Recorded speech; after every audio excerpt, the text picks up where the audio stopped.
बिस्मिल्लाहिर्रहमानिर्रहीम। 12 रोज़े हफ्ते के दिन मेदक डिस्ट्रिक्ट मेदक हेडक्वार्टर में जो कम्युनल राइट्स पे थे,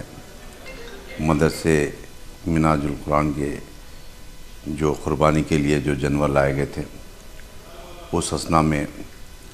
आरएसएस हिंदुवानी भारतीय जनता पार्टी के चंद लोग मदरसे के पास जाकर गड़बड़ करें।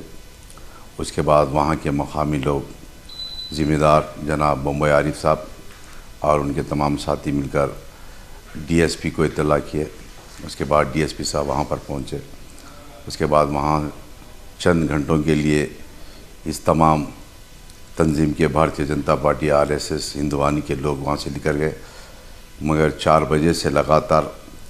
मेदक डिस्ट्रिक्ट मेदक हेडक्वार्टर पर जो मुस्लिम प्रॉपर्टीज़ है, तमाम प्रॉपर्टीज़ को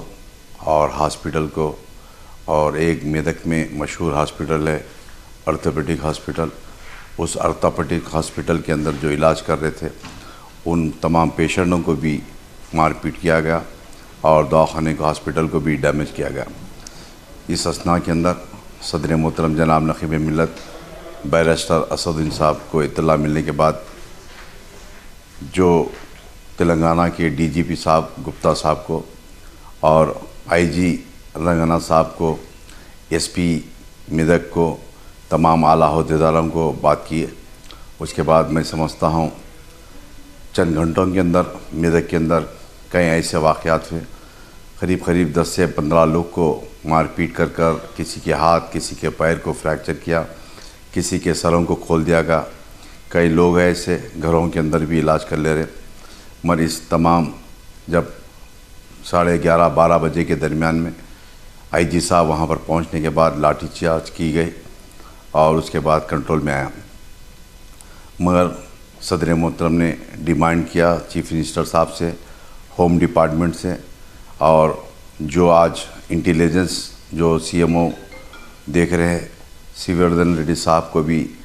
सदर मोहतरम जनाब नक़ीब मिल्लत बैरिस्टर असदुद्दीन साहब ने फ़ोन पर बात कर तफसीलात बताएँ। उसके बाद भारतीय जनता पार्टी के जो भी लोग हैं आरएसएस के हिंदुवानी के, उन तमाम को अरेस्ट किया गया। और पिछले 2 दिन से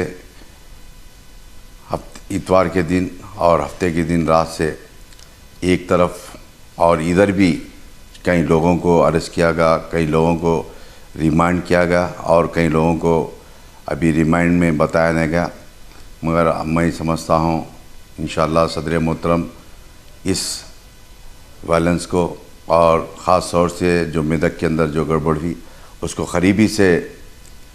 अटेंड कर रहे हैं और बार बार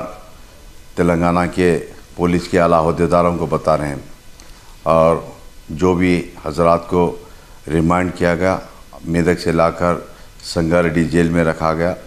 उन तमाम की मजलिस की जानिब से कोर्ट के अंदर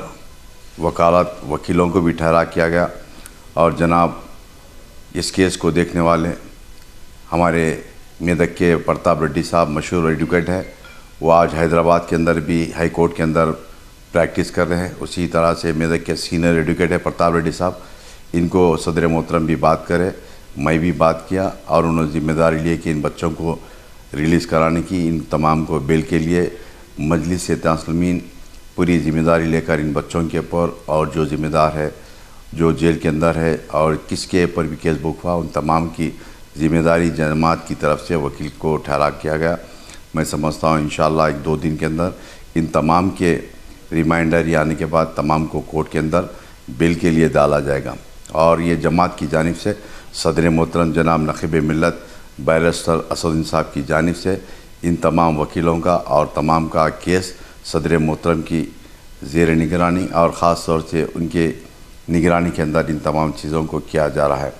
मैं इस मीडिया के ज़रिए आवाम से गुजारिश करता हूँ कि आप तमाम हजरात इत्मीनान से रहें। मेदक के अंदर, मेदक टाउन के अंदर, आसपास के छोटे छोटे गांव में जो रहने वाले उन तमाम से गुजारिश करता हूँ कि आपको किसी से डरने घबराने की ज़रूरत नहीं, क्योंकि सदर मोहतरम घंटे को 2 घंटे को तमाम आला अहदेदारों से रिपोर्ट ले रहे हैं और मुझको भी हिदायत दी है कि मैं भी तमाम पुलिस के अहदेदारों से मुकामी जमात के लीडरों से और दीगर लोगों से भी मैं बात कर रहा हूँ, रब्त में हूँ। आप इत्मीनान से रहिए, आपके गाँव के अंदर, आपके मंडलों के अंदर कोई आपको कुछ करने वाला नहीं। मैं फिर एक मरतबा आपकी मेदक की आवाम की जानिब से सदर मोहतरम का शुक्रिया अदा करता हूँ, जिन्होंने ख़ास तौर से आपके लिए, आपके बच्चे जो जेलों में हैं उनकी रिहाई के लिए